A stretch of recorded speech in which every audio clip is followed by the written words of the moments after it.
Bharatiya Janata party विश्व का सबसे बड़ा राजनीतिक दल है। जब 2014 में सदस्यता अभियान डिजिटली प्रारंभ हुआ था, उस समय उस सदस्यता अभियान में 11 करोड़ सदस्य बने थे 2014 में।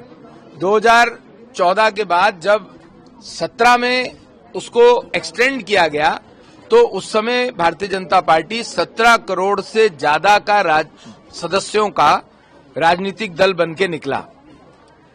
भारतीय जनता पार्टी एक ऐसी पार्टी है जिसके अंदर आंतरिक लोकतंत्र भी व्याप्त है। 1200 से ज्यादा राजनीतिक दल पूरे देश में हैं और केवल भारतीय जनता पार्टी ऐसी है जिसकी सदस्यता का नवीनीकरण हर 6 साल के बाद होता है। तो ये 6 साल के बाद शीर्ष नेतृत्व के सबसे बड़े नेता से लेकर के हमारा बूथ का अध्यक्ष, बूथ की समिति और जनता एक बार दोबारा से सदस्य बनते हैं। वो अभियान प्रारंभ किया है क्योंकि भारतीय जनता पार्टी के अंदर आंतरिक लोकतंत्र भी व्याप्त है। पहले सदस्यता होती है, फिर हमारी 10 लाख से ज्यादा पूरे देश के अंदर बूथ समितियां हैं। उस सदस्यता के आधार पर बूथ समितियां बनती हैं जो हमारी संगठन की बेसिक इकाई है। बूथ समितियों से हमारे मंडलों का गठन होता है, हमारे जिलों का गठन होता है, हमारे प्रदेश का गठन होता है।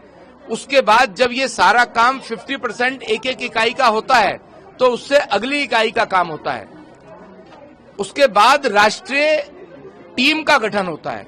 तो ये भारतीय जनता पार्टी के लोकतांत्रिक पर्व का, आंतरिक लोकतंत्र पर्व का आज हम उत्सव मना रहे हैं। भारतीय जनता पार्टी विश्व का सबसे बड़ा राजनीतिक दल है। जब 2014 में सदस्यता अभियान डिजिटली प्रारंभ हुआ था, उस समय उस सदस्यता अभियान में 11 करोड़ सदस्य बने थे 2014 में।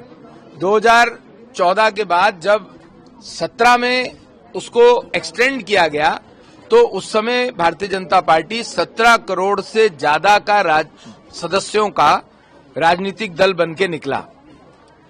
भारतीय जनता पार्टी एक ऐसी पार्टी है जिसके अंदर आंतरिक लोकतंत्र भी व्याप्त है।